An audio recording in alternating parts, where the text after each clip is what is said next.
오늘 하나님 말씀은 누가복음 19장 28절부터 40절입니다. 여러분 성경을 찾으시면 자리에 일어나셔서 함께 교독하도록 하겠습니다. 누가복음 19장 28절로 40절, 제가 가진 신약 성경 129페이지입니다. 제가 먼저 읽겠습니다. 예수께서 이 말씀을 하시고 예루살렘을 향하여 앞서서 가시더라.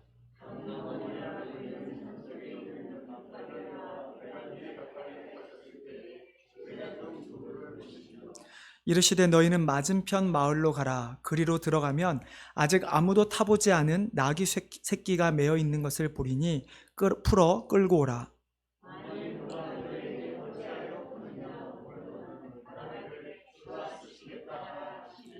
보내심을 받은 자들이 가서 그 말씀하신 대로 만난지라.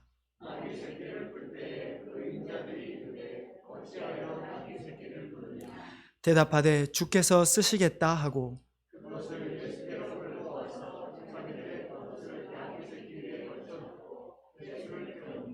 가실 때 그들이 자기의 겉옷을 길에 펴더라.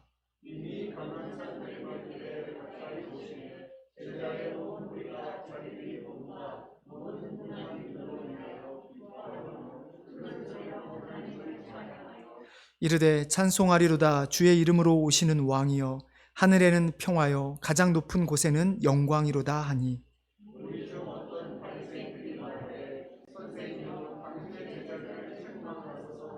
같이 읽겠습니다.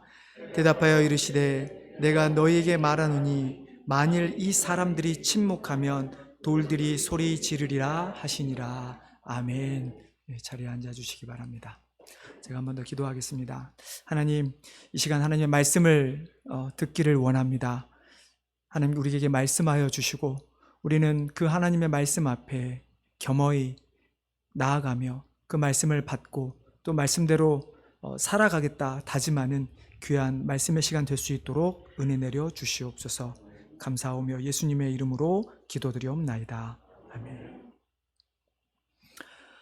네, 오늘은 아까 우리 장로님도 기도하셨듯이 종려주일입니다. 여러분, 종려주일이 어떤 주일입니까? 이제 예수님께서 예루살렘으로 입성하시는 날이 바로 종려주일입니다. 3년이라는 공생의 기간 동안에 예수님께서 갈릴리에서 그리고 예루살렘으로 가는 여정, 그 기간 동안에 여러 말씀, 강론, 설교와 비유, 기적, 이런 수많은 것들을 행하시면서 이제 이 땅에 오신 마지막 그 목적을 이루기 위해 예루살렘으로 입성하시는 거죠. 여러분, 왜 예루살렘으로 입성하십니까? 십자가에 달려 죽으시기 위해 예루살렘으로 입성하신 것입니다. 오늘 우리가 읽은 본문이 바로 그 예수님께서 예루살렘으로 입성한 장면을 이제 묘사하고 있는데요. 예수님께서 입성하신 이 장면은 사복음서 모두 다 기록되어 있습니다. 그런데 왜 제가 굳이 누가복음을 선택을 했을까요? 제가 누가복음을 또 좋아해서 한 것이 아니라 우리가 지난주에 나눴던 삭개오는 누가복음에만 나오는 이야기입니다. 그래서 지난주에 이어서 오늘 또 누가복음의 말씀으로 종려주일 말씀을 전하고자 하는 거고요. 그리고 또 여러분들에게 주보에 보시면 고난주간 저희가 모이지를 못하니까 올해는 여러분들이 그 묵상지를 안내를 보시면 자료를 보시면서 묵상하실 수 있도록 준비를 했습니다. 근데 그 본문도 전부 다 올해는 누가복음에서 제가 골랐습니다. 그래서 이번에는 저희가 좀 누가복음을 가지고 종려주일, 그 다음에 예수님의 그 고난의 그 시간들을 우리가 함께 묵상하면 좋겠다는 생각에서 오늘 본문을 누가복음으로 선택을 했습니다. 자, 예루살렘, 드디어 예수님께서 원하시는 곳에 마지막 목적지에 도착하셨습니다. 과연 그 예수님, 그동안에 오시면서 많은 기적과 많은 말씀을 하시면서 수많은 사람들이 예수님을 따랐는데 과연 이 예루살렘에 입성하시면서 예수님은 어떤 환영을 받을까요? 과연 제자들과 군중들은 예수님께서 말씀하신 것들을 과연 기억하면서 지금 이 예루살렘으로 들어가고 있을까요? 삭개오를 예수님께서 지난주에 우리가 살펴본 것처럼 삭개오를 만난 이후에 예수님께서는 하나님 나라에 대하여 비유로 27절까지 말씀을 하십니다. 자, 그러면서 예수님께서는 스스로 자기가 왕이심을 나타내는데요. 우리가 오늘 읽은 28절 바로 앞에 구절인 27절을 보면 내가 왕됨을 원하지 아니하던 저 원수들을 이리로 끌어다가 내 앞에서 죽이라 하였느니라. 실은 이 비유는 어떤 귀인이 왕위를 받기 위해 떠나는 장면입니다. 그때 종들에게 이제 뭘 나눠주면서 열심히 살아라 라고 이야기를 하는 것이죠. 그러나 그 귀인이 왕위를 받고 돌아왔을 때 그 왕으로 인정하지 않는 자들을 다 멸하시겠다라고 말씀하시면서 내가 이제 그 왕으로 온 그리스도 메시아임을 우리에게 알려주고 있는 것이죠. 그러면서 오늘 28절에 예수님께서 이 말씀, 이 비유를 하신 다음에 이제 예루살렘을 향하여 앞서 가시더라 라고 시작을 하고 있는 것입니다. 자, 이 왕 되신 주님, 왕으로 오신 예수님, 예수님께서 예루살렘에 입성하셨을 때 어떤 대접을 받게 될까요? 실은 우리가 좀 이미 본문을 알고 있기 때문에 여러분 머릿속에서 이미 어떻게 하고 했지라고 상상을 하시겠지만 그 당시의 사람들이랑 한번 생각해 보십시오. 예수님께서 예루살렘으로 오기까지 두 부류로 완전히 나눠져 있었습니다. 예수님의 어떤 기적으로 병을 낫거나 예수님 말씀을 통해서 변화된 사람들, 예수님을 따르는 사람들이 있었고, 그러나 한편으로는 종교 지도자들과 같은 사두개인, 바리새인, 율법학자들, 수많은 사람들은 예수님을 죽이려고 했었던 것을 우리는 기억할 것입니다. 그러면 지금 이제 그 예수님께서 이스라엘의 수도와 같은 예루살렘으로 들어가는 이 과정에서 과연 어떤 대접을 받으셨을까요?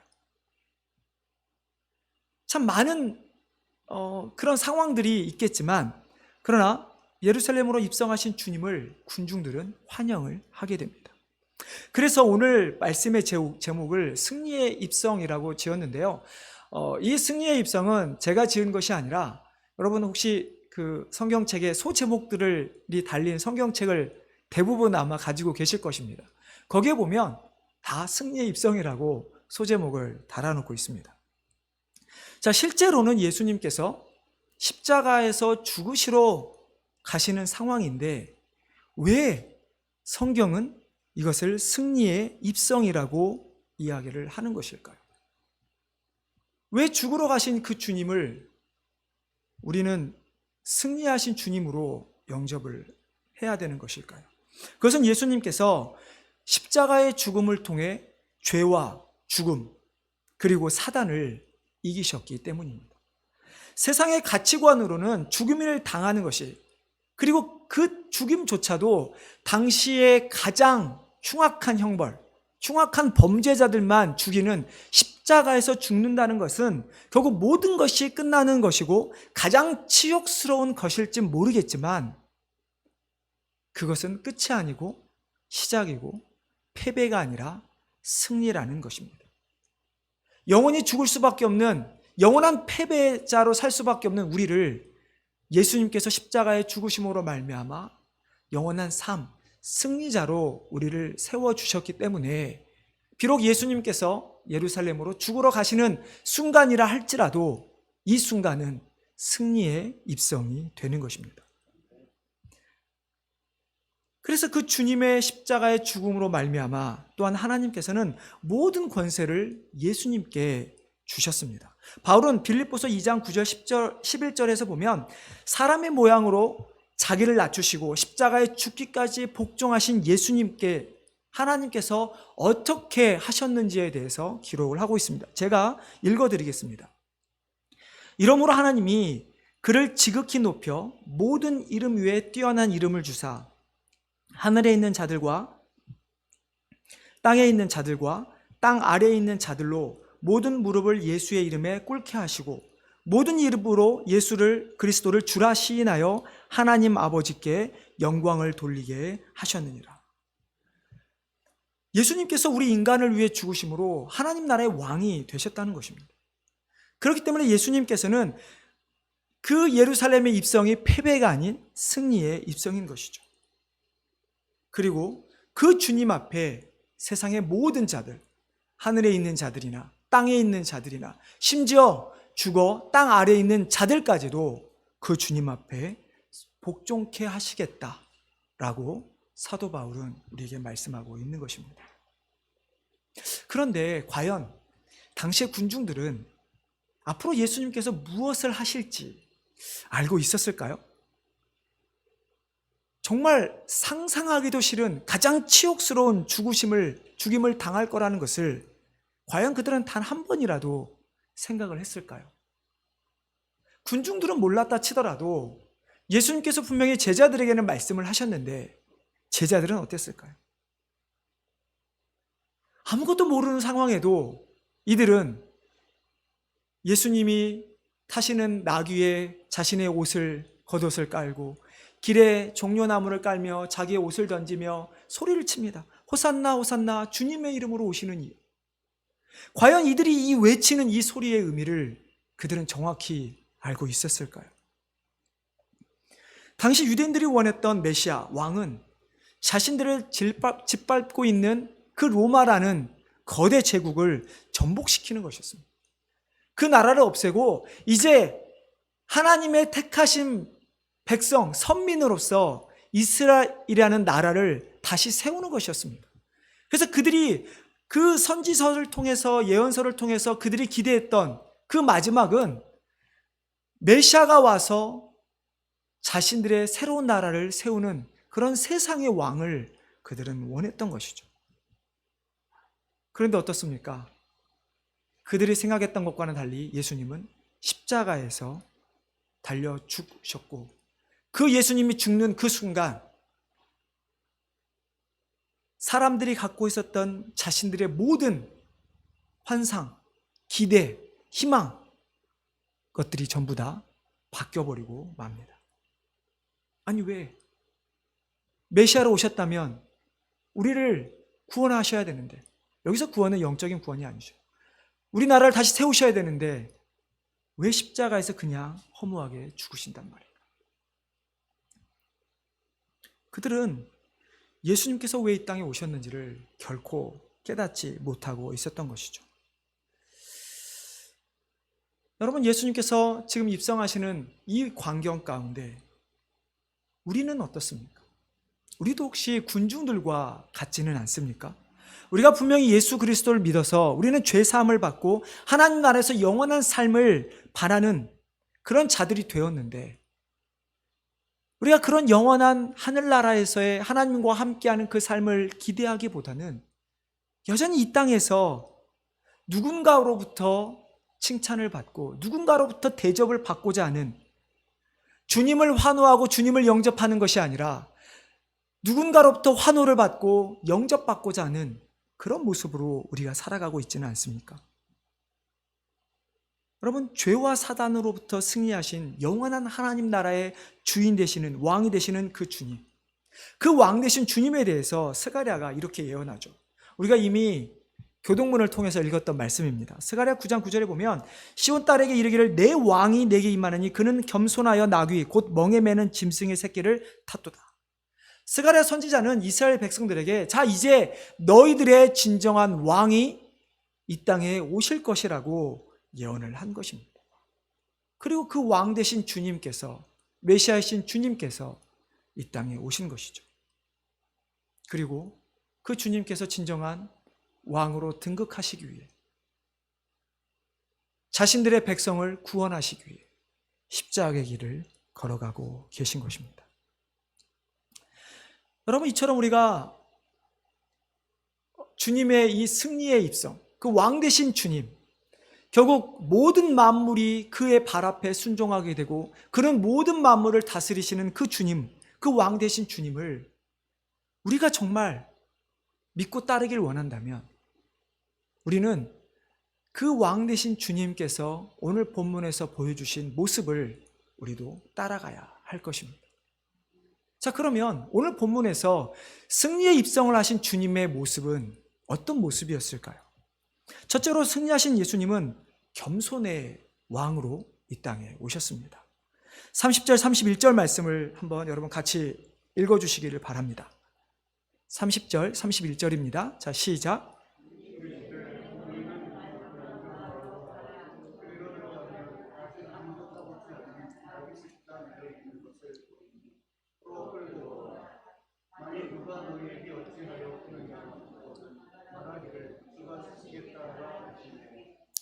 네, 여러분, 왕의 행차, 무슨 상상을 하고 계십니까? 뭐 사극을 보면 왕이 행차하는 것 가끔 자주 보셨죠? 뭐 요즘 시대로 하면 대통령이 행차하는 것인데요.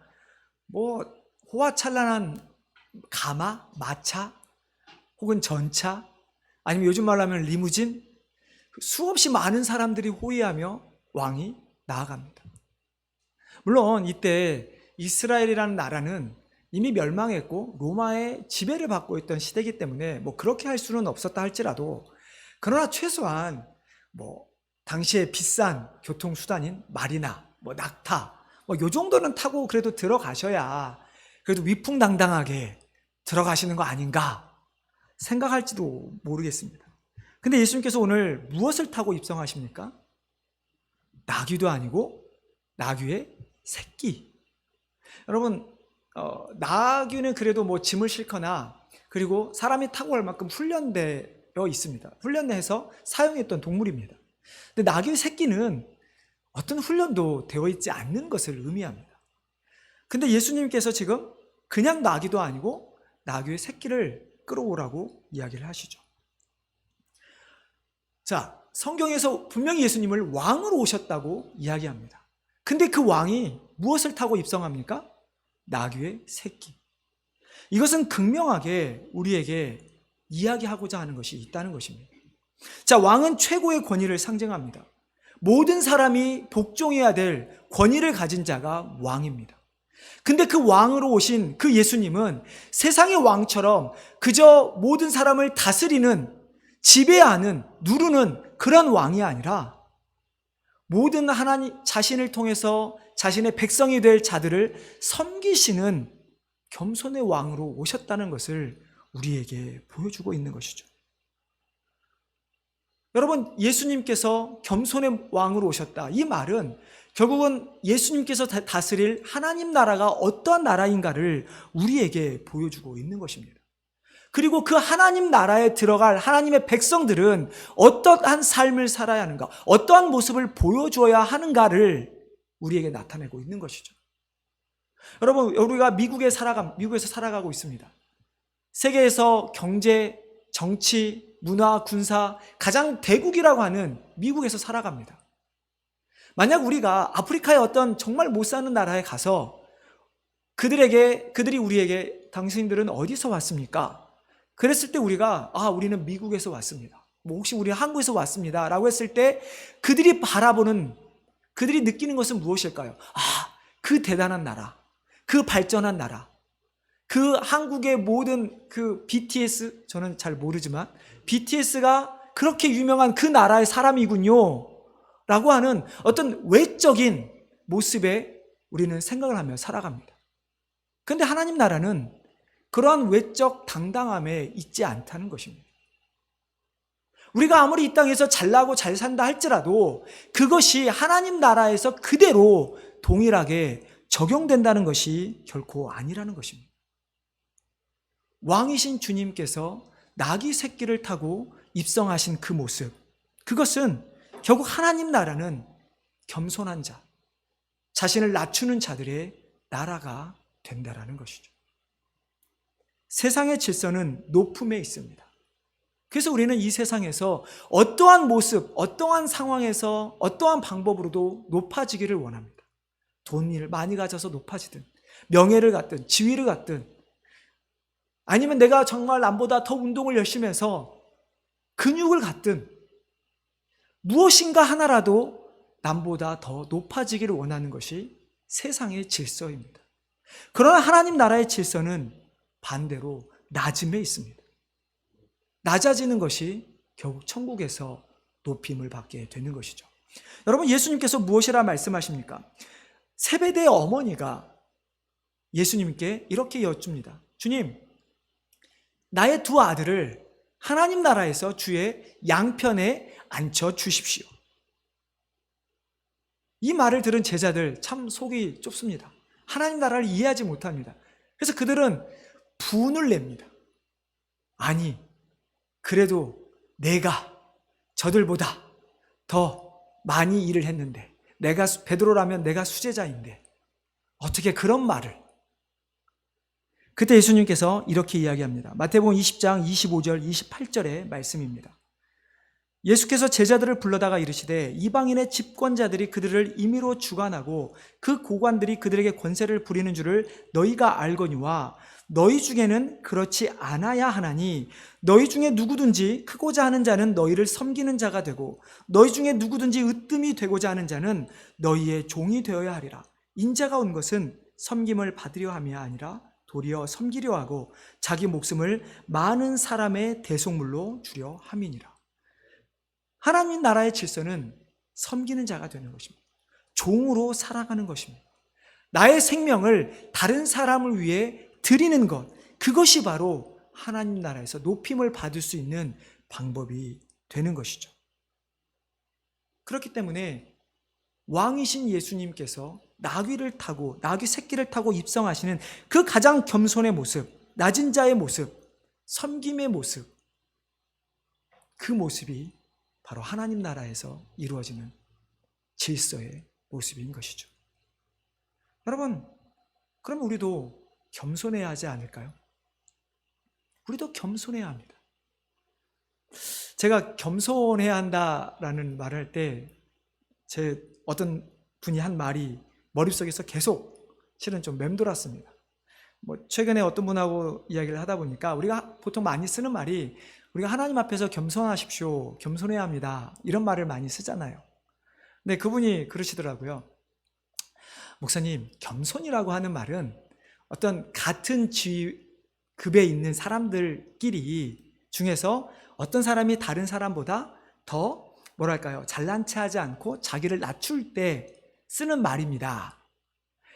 그러니까 만약 우리 굳이 비교를 한다면 신하가 왕한테 아무리 겸손해봤자 왕과 같은 위치가 아니기 때문에 왕 앞에서 겸손하다는 말을 쓸 수 없다라는 거죠. 그래서 저도 실은 이제 하나님 앞에 겸손해라 라는 이 말을 쓸 때는 그런 의미는 아니었지만 그 말을 듣는 순간 마치 뒷머리를 한 대 맞는 것 같은 느낌이 들더라고요. 과연 나는 무슨 생각을 가지고 그 말을 썼던 것일까? 그래서 이번에 말씀을 준비하면서 정말 곰곰이 생각해 봤습니다. 우리가 하나님 앞에서 겸손해야 한다, 혹은 우리가 겸손해야 합니다 라고 했을 때 과연 그 말은 어떤 의미일까?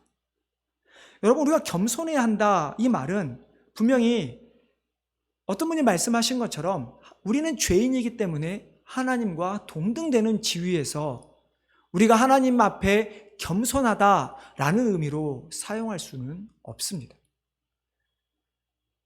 그러나 우리가 겸손해야 한다라는 이 말은 그렇기 때문에 어떻게 받아들여야 하는가? 우리가 죄인이기 때문에 내가 하나님 앞에 구원을 받은 것, 그것이 내 행위로 구원받은 것이 아닙니다. 내가 열심히 노력해서 하나님의 은혜를 받고 하나님의 축복을 받은 것이 아니다라고 고백하는 것이 바로 하나님 앞에 겸손한 자의 모습인 것입니다. 왜냐하면 내가 구원을 받았다, 내가 선한 일을 했고 내가 착한 일을 했기 때문에 지금 이 자리에 있다라고 하는 그 순간 내 자신은 하나님과 같은 위치에 놓게 되는 것입니다. 그렇기 때문에 우리는 그런 모습들을 없애야 하는 것이죠. 그래서 우리가 하나님 앞에서 겸손해야 한다라는 이 말은 하나님의 은혜를 받은 자들로서 다른 사람들 앞에서 겸손해야 한다라는 의미로 받아들여야 하는 것입니다.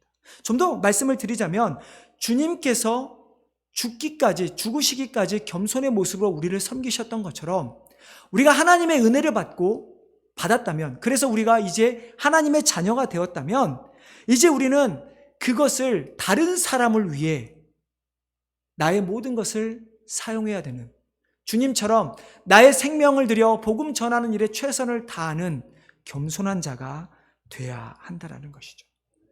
우리는 이런 겸손한 성도들이 되어야 합니다. 진정한 겸손의 삶은 무엇입니까? 사도 바울이 이야기한 것처럼 나보다 다른 사람을 더 낮게, 즉 더 높게 여기는 것입니다. 나만을 돌아보며 아둥바둥 살아가는 것이 아니라 다른 사람의 일을 돌아보며 기뻐하는 것이 겸손한 자의 모습인 것입니다. 예수님께서 어떤 겸손을 보이셨습니까? 예수님께서 십자가에 가는 그 길, 실은 십자가 그 죽음 앞에서 두려워하며 하나님 이 잔을 내게서 옮겨주십시오 라고 말씀은 하시지만, 그러나 우리를 위해 기꺼이 목숨을 내놓으신, 기쁨을 맛보신 그 주님의 모습이라면 우리도 복음을 전함에 있어서 우리의 삶에 우리의 모든 것을 내어드림으로 하나님이 기뻐하시는, 그 하나님이 기뻐하시는 것이 우리의 기쁨이 되어야 하는 그런 겸손의 삶을 우리는 살아가야 하는 것이죠. 근데 참 안타까운 것은 그럼에도 불구하고 교회 안에, 공동체 안에 연합이 깨어지는 것을 보게 됩니다. 물론 내가 생각하는 것이, 내가 말하고 행동하는 것이 옳을 때가 있습니다. 분명하게 내가 이렇게 말하는 것이 지금 이 상황에서 옳을 때가 있습니다. 근데 만약에 그럼에도 불구하고 내 말과 행동이 누군가의 상처를 주고 교회의 연합을 깬다면 우리는 자제해야 하는 것입니다. 아니면 그 옳은 방법을 잘 모든 사람들이 이해할 수 있도록 우리는 그 사람의 눈높이에서 설명을 하거나 그 사람이 할 수 있도록 되기까지 기다려야 하는 것이죠. 여러분, 이것이 겸손이 아닙니까? 하나님께서 주님의 그 겸손의 모습을 받으신 것처럼 우리 성도님들의 겸손을 받으시기를 주님의 이름으로 축원합니다. 둘째로 예수님은 평화의 왕으로 이 땅에 오셨습니다. 오늘 본문에서 군중들이 외치는 것을 한번 보십시오. 38절입니다.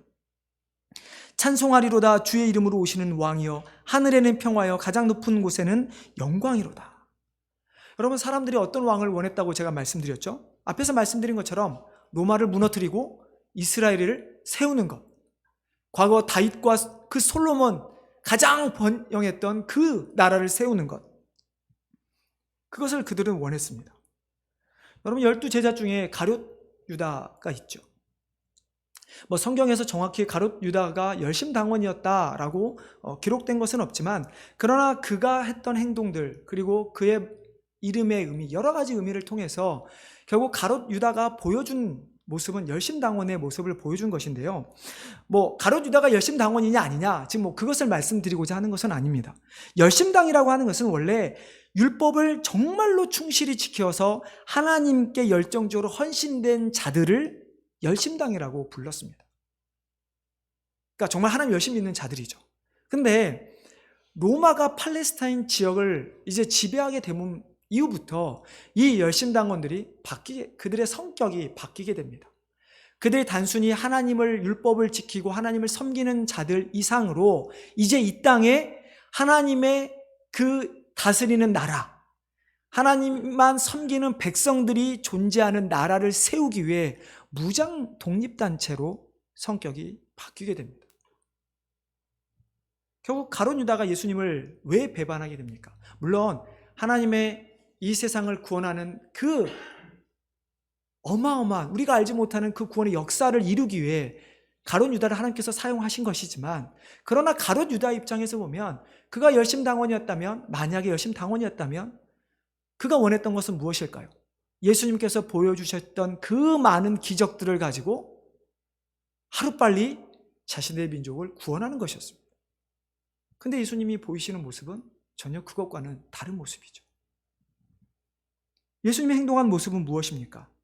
바로 평화의 모습이셨습니다. 우리가 예수님을 평화의 왕으로 이 땅에 오셨다고 하지만 그것이 잘 이해가 되지 않을 때도 있지만, 그러나 그 평화의 왕이 예수님께서 이 땅에 오신 목적에 가장 부합된 모습입니다. 왜 그렇습니까? 실은 그 평화가 누구에게 필요합니까? 바로 우리에게 필요합니다. 하나님을 멀리 떠나 하나님을 더 이상 하나님과 화평하게 될 수 없는 우리, 그래서 영원한 죽음에 처한 우리, 그런 우리에게 필요한 것이 바로 평화입니다. 하나님과의 화평입니다. 그 화평을 이루신 분이 누구십니까? 바로 예수 그리스도인 것이죠. 그렇기 때문에 예수 그리스도께서 평화의 왕으로 이 땅에 오셨다는 것은 정말로 예수님의 그 사역, 목적을 가장 잘 보여주는 말인 것이죠. 예수님께서는 죄와 사망을 끊기 위해 이 땅에 오신 것이지, 또한 예수님께서는 자신의 피를 흘려서 우리를 대속하기 위해 오신 것이지, 누구를 죽이거나 누구의 사람에게서 다른 사람에게서 피를 흘리게 하기 위해 이 땅에 오신 것이 결코 아니기 때문입니다. 여러분, 구약에서 이스라엘 백성들이 죄사함을 얻는 방법이 무엇이었습니까? 제사, 피 흘림입니다. 예수님께서 이 땅에 오셔서 피를 흘려 자신이 속죄 제물이 되심으로 말미암아 우리가 나음을 얻은 것입니다. 우리가 구원을 얻은 것입니다. 근데 예수님께서 어디 그뿐입니까? 예수님의 사역을 한번 여러분 생각해 보십시오. 예수님의 사역 가운데 예수님이 화를 내신 적 몇 번이 있을까요? 제자들이 기도하지 않았던 것, 제자들이 예수님이 하신 것을 깨닫지 못했을 때, 그리고 성전에서 예수님이 정화하셨을 때, 즉 예수님께서 자신이 누구인가를 제자들이 깨닫지 못하거나 제자들이 여전히 세상적인 욕심을 가지고 있을 때 주님은 화를 내셨습니다. 그리고 하나님의 거룩한 집, 기도하는 집이었던 성전이 잘못 사용되어졌을 때 주님은 화를 내셨죠. 여러분, 이 화를 내신 것도 잘 생각해 보시면, 즉 주님께서는 우리 인간이 하나님과 올바른 관계를 맺기를 원하시는데 그렇지 않았을 때 화를 내신 것입니다. 자, 그 외에 예수님께서 화를 내신 적이 있으십니까? 없습니다. 오히려 예수님은 병든 자를 고쳐주시고 무지한 자들에게는 깨우쳐 주심을 통해서 평화의 왕으로서의 모습을 사람들에게 보여주신 것이죠. 여러분, 그러면 우리도 화평한 자가 되어야 합니다. 평화의 왕으로 오신 주님을 우리가 믿는다면 우리도 평화의 왕으로 오신 그 주님을 위해 이 땅에서 화평하는 자가 되어야 하는 것이죠. 예수님을 모르는 자들이 하나님과 화평할 수 있도록 우리가 예수 그리스도를 전파하는 우리 성도님들, 교회가 되어야 하는 것입니다. 마지막으로 예수님은 영광의 왕으로 이 땅에 오셨습니다. 38절 다시 보시면 마지막에 주님의 이름으로 오신 이여 하늘에는 평화여 가장 높은 곳에는 영광이로다. 예수님께서 이 땅에 오셔서 죽으시는 것이 가장 영광된 것이라고 누가는 우리에게 알려주고 있습니다. 예수님께서 이 땅에 죽으심을 통해서 가장 영광을 받게 되셨고, 그로 말미암아 만유, 이 땅에 있는 모든 것뿐만 아니라 창조된 모든 피조물들을 다스리게 되셨다는 것입니다. 제가 앞서 말씀드린 것처럼 빌립보서 2장 말씀을 보면 하나님께서 하늘에 있는 자들, 땅에 있는 자들, 땅 아래에 있는 자들로 예수님 앞에 무릎 꿇게 하셨다라고 사도 바울은 이야기합니다. 예수님께서는 십자가의 그 죽음과 부활을 통해서 단순히 사단만을 이기고 끝난 것이 아니라 그 사단을 이김으로 말미암아 사단에 눌려 있었던 모든 하나님의 백성들을 구원하셔서 이제 사람들뿐만 아니라 모든 피조물들이 하나님께 복종함으로 하나님께 영광 돌리는 그러한 놀라운 일들을 행하셨다는 것이죠. 그래서 바울은 에베소서 1장 23절에서 이렇게 또 이야기합니다. 그의 능력이, 즉 하나님의 능력이 그리스도 안에서 역사하사 죽은 자들 가운데서 다시 살리시고 하늘에서 자기의 오른편에 앉히사 모든 통치와 권세와 능력과 주권과 이 세상뿐만 아니라 오는 세상에 일컫는 모든 이름 위에 뛰어나게 하시고 또 만물을 그의 발 아래 복종하게 하시고 그를 만물 위의 교회의 머리로 삼으셨느니라. 교회는 그의 몸이니 만물 안에서 만물을 충만하게 하시는 이의 충만함이니라. 그렇습니다.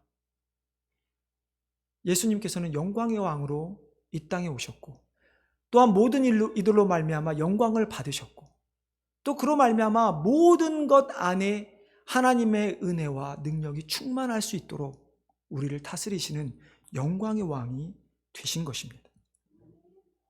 여러분, 이 영광의 왕, 우리가 언제 다시 볼 수 있을까요? 물론 우리가 살아가면서 그 영광의 왕을 대신 주님을 경험해야 하지만, 그러나 마지막 날, 주님께서 재림하시는 그날, 우리는 영광스러운 이 땅에 임하실 그 영광의 왕을 우리의 눈으로 직접 보게 될 것입니다. 모든 민족과 백성과 방언으로부터 나온 수많은 사람들이 하나님을, 그 주님을 찬양하는 그 모습, 그 영광스러운 주님의 모습, 우리가 소망하는 것이 바로 그 마지막 때에 영광스러운 주님을 만나게 되는 것이죠. 근데 여러분, 그 영광스러운 그 주님을 우리가 찬양하지 않으면, 우리가 높이지 않으면 어떻게 됩니까? 40절입니다. 우리 마지막으로 한번 같이 읽어보겠습니다. 40절 말씀, 자 시작.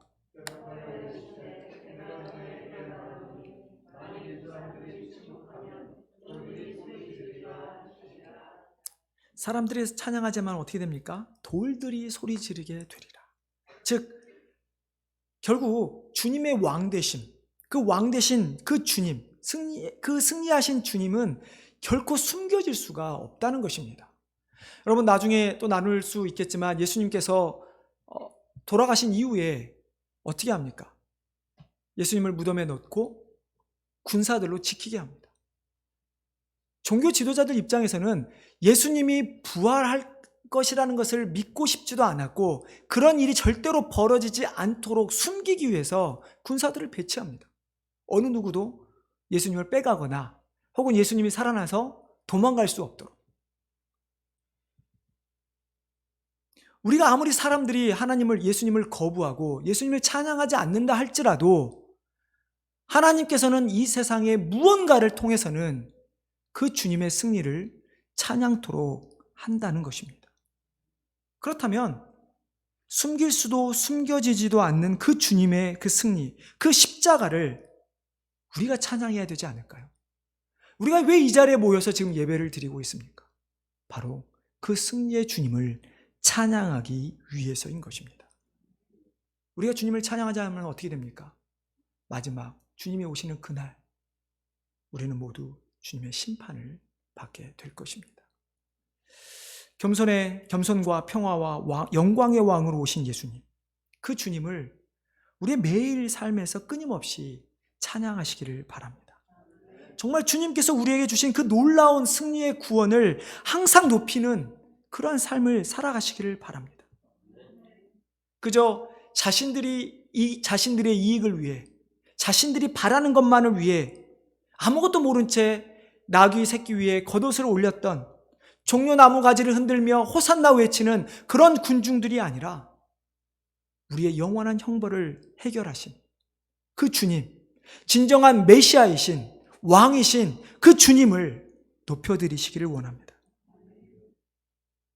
진정으로 우리를 사랑하시어 우리를 위해 고난의 길을 걸어가신 주님, 그리고 십자가에 달려 죽으심으로 자신의 생명을 내어주신 주님, 그 주님께서 입성하신 오늘 이 종료주일, 우리가 정말 주님만을 높여드리며 주님만을처럼 겸손히, 그리고 세상의 평화를 전하며 왕 대신 주님만을 높여드리는 우리 귀한 성도님 되시기를 주님의 이름으로 축원합니다. 기도하겠습니다. 아버지, 다시 한번 우리가 이 자리에서 하나님을 높여드리길 원합니다. 왕 대신 주님을 높여드리길 원합니다. 호산나 호산나 다윗의 자손으로 오시는 이여, 우리에게 평화를 전하며 하늘에선 영광을 받으실 이여, 우리가 그 이름, 그 주님의 이름을 높여드리기를 원합니다.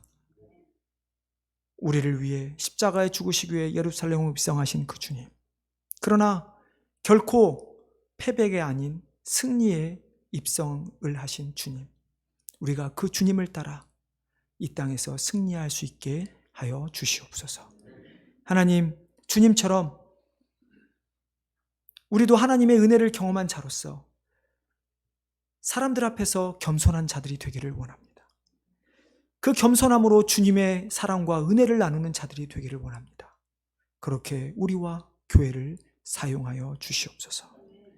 하나님 홀로 영광 받아주시기를 원하오며 이 모든 말씀 예수님의 이름으로 기도드리옵나이다. 아멘.